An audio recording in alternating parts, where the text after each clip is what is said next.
মার্কিন নীতির কাছে বশ্যতা স্বীকার করে ইউএসটিআর এর সাথে গোপন চুক্তি করতে যাচ্ছে সরকার। জাতীয় রাজস্ব বোর্ডের উপকমিশনার মুকিতুল হাসান এটি ফাঁস করে চাকরি হারিয়েছেন।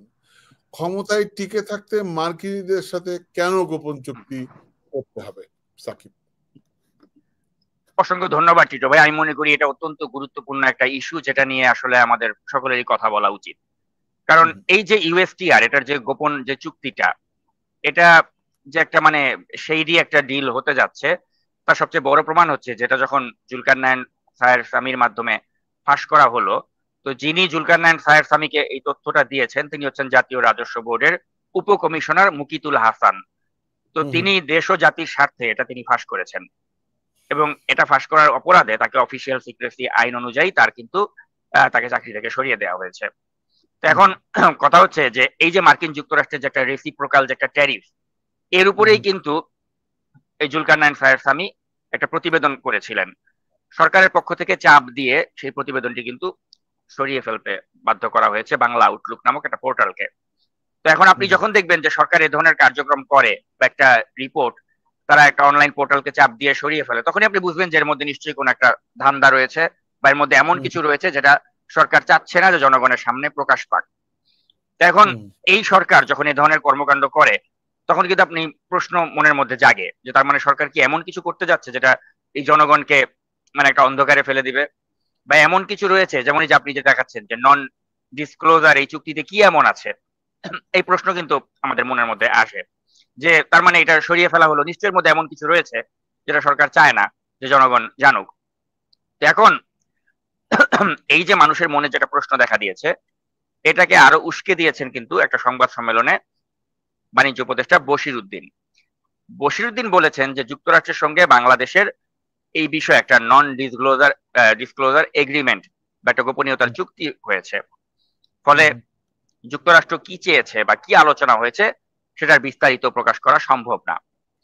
তো এখন এই যে বাংলাদেশকে দেওয়া যে মার্কিন বাণিজ্য সংস্থা এই ইউএসটিআর এর যে গোপন যে চিঠি, এটা যে তিনি বলছেন যেটা নন ডিসক্লোজার এগ্রিমেন্টের কারণে প্রকাশ করা সম্ভব না, তো আমাদের মনে স্বাভাবিকভাবে জাগতে পারে যে তাহলে যে এই 21 পাতার এই চুক্তির মধ্যে কি এমন আছে।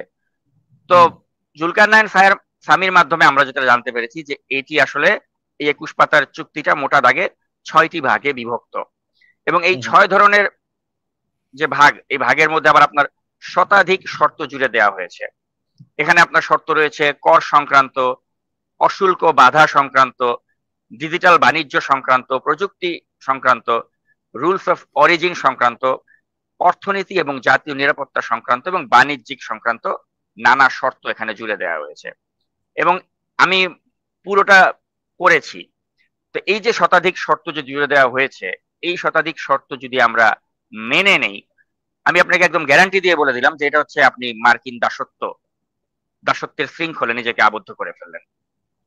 তো এখন এই যে আমাদের অর্থনীতি এবং জাতীয় নিরাপত্তা সংক্রান্ত শর্ত এবং বাণিজ্য শর্তগুলো, এগুলো নিয়ে কিন্তু আমাদের দেশ এবং জনগণকে একটা মানে অন্ধকারে রাখা হচ্ছে, এবং সরকার যে এখানে একটা সেইডি ডিল করতে যাচ্ছে এটা কিন্তু স্পষ্ট হয়ে যাচ্ছে। এবং এই শর্তগুলোর মাধ্যমে বাংলাদেশে মার্কিন পণ্যের রপ্তানি তারা বলছে যে বৃদ্ধি করতে পারবে, এবং চীনা যে আমদানি রয়েছে সেটাও তারা কমাতে পারবে। কিন্তু এই যে অশুল্ক বাধা সংক্রান্ত এই যে শর্তগুলো, এগুলোকে আমরা যখন পর্যালোচনা করে দেখতে পাচ্ছি যে এটা বিভিন্ন মানে যে মার্কিন যে বিভিন্ন মানে মান সনদ, সেটা বাংলাদেশকে তারা বিনা প্রশ্নে মেনে নিতে বলেছে।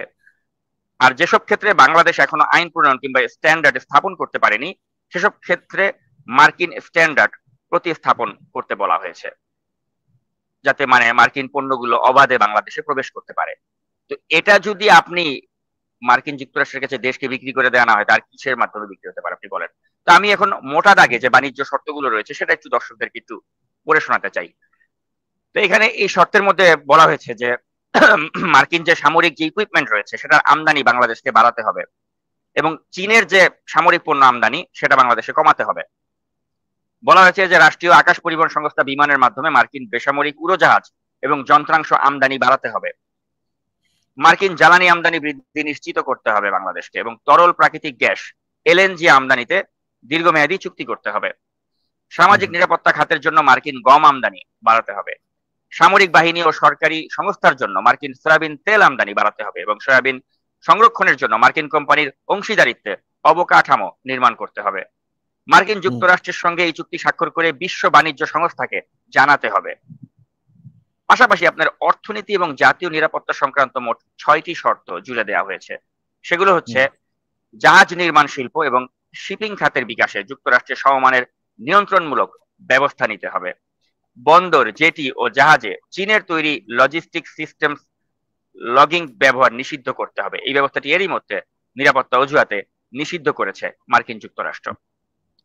Bureau of industry and security অনুমোদন ছাড়া কোনো ধরনের মার্কিন পণ্য দেশটিতে রপ্তানি পুনরপ্তানি করা যাবে না। এজন্য প্রয়োজনীয় ব্যবস্থা গ্রহণ করতে হবে।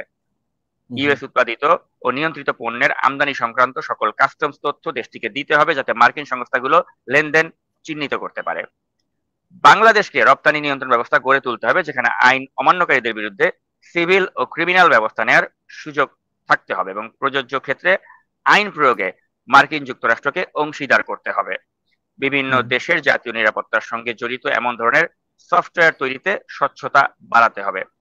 পাশাপাশি ডিজিটাল যে বাণিজ্য এবং প্রযুক্তি সংক্রান্ত, সেখানেও কিন্তু মোট 5টি শর্ত দেওয়া হয়েছে এবং 13টি খাতে নন ট্যারিফ বাধা সংক্রান্ত শর্ত জুড়ে দেওয়া হয়েছে।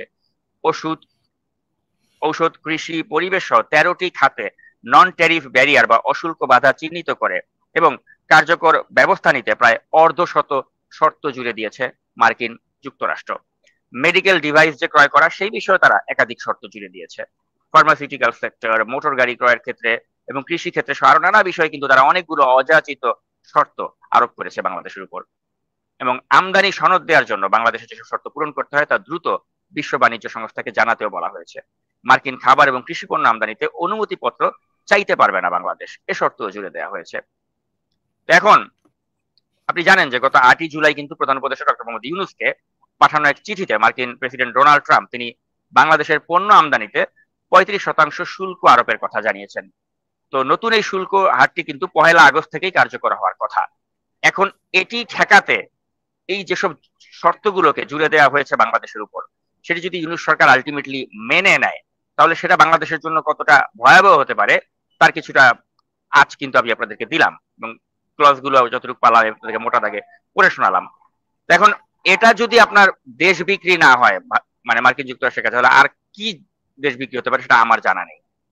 এখন আমি মনে করি যে আমাদের যারা সচেতন জনগণ, তারা তো চটুল কথাবার্তা, চটুল বক্তৃতা এগুলো তারা খুব পছন্দ করেন, ওগুলোর ভিউ হয়, সাবস্ক্রাইবার্স হয়।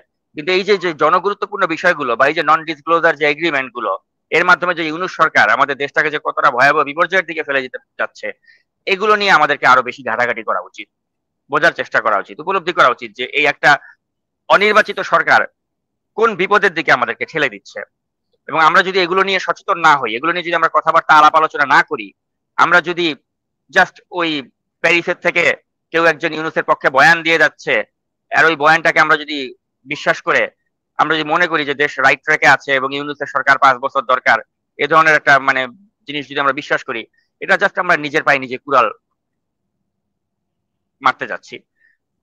আমি মনে করি যে আমাদের এখনো বুঝতে হবে যে ডক্টর ইউনূসের মতো এই ব্যক্তিটি আসলে আমাদের দেশটাকে কত বড় বিপদের দিকে ফেলে দিতে যাচ্ছে, এটা আমাদের উপলব্ধি করতে হবে। এবং এটা নিয়ে আমি এই পর্যায়ে আপনাকে একটু অনুরোধ করবো যে মাসুদ কামাল তার একটা বক্তব্য এই বিষয়টা নিয়ে যদি একটু প্লে করা যায়। জি, আমি ট্রাই করি। মাসুদ কামাল। মানুষ যখন বয়স হয় না, মানুষ যখন বয়স হয়, মানুষ তখন কি করে? মানুষ তখন কিন্তু জাগতিক অনেক কিছু থেকে নিজেকে ধীরে ধীরে সরায় নেয় যে এটা কি করবো আমি। তখন তারা একটা মাদ্রাসা করে, একটা মসজিদ করে, একটা চ্যারিটি কিছু করে, একটা এতিমখানা করে, মানুষের কিছু উপকার করার চেষ্টা করে। সে কিন্তু জাগতিক দিকে আর থাকে না। ওনারও তো বয়স হচ্ছে, উনি তো অমর না, প্রাকৃতিক কারণে উনি অমর না। তো ওনার বয়স তো কম হয় নাই। এখন উনি কি চিন্তা করেন? এখন উনি চিন্তা করেন ওনার কি এবার ট্যাক্স মৌকুব করা যাবে, ওনার কি এবার ইউনিভার্সিটি করা যাবে, ওনার কি এবার আদম ব্যবসার লাইসেন্স নেওয়া যাবে, ওনার কি এবার ট্যাক্স মৌকুব করা যাবে আগামী 29 সাল পর্যন্ত। উনি এইগুলি নিয়ে ব্যস্ত। স্টারলিংকের সঙ্গে চুক্তি করতে হবে গ্রামীণের, উনি এইগুলি নিয়ে ব্যস্ত। তো এই ব্যস্ততাটা তো আসলে স্বাভাবিক মানবিক যে বৈশিষ্ট্য তার সঙ্গে যায় না। উনি মহামানব জাতীয় কিছু একটা হবেন হয়তো বা, আমি জানি না, বাট এটা কিন্তু মিলে না। আমাদের এগুলো তো ওনার কাজ না আসলে। কিন্তু এই অবস্থায় কি একটা দেশ চলতে পারে কিনা? মহামানবের খপ্পরে বাংলাদেশ। জি, সেটাই। আর কিছু বলার নেই এই বিষয়ে, আর কি বলবো নীরব ভাই, মানে হতাশাজনক আসলে।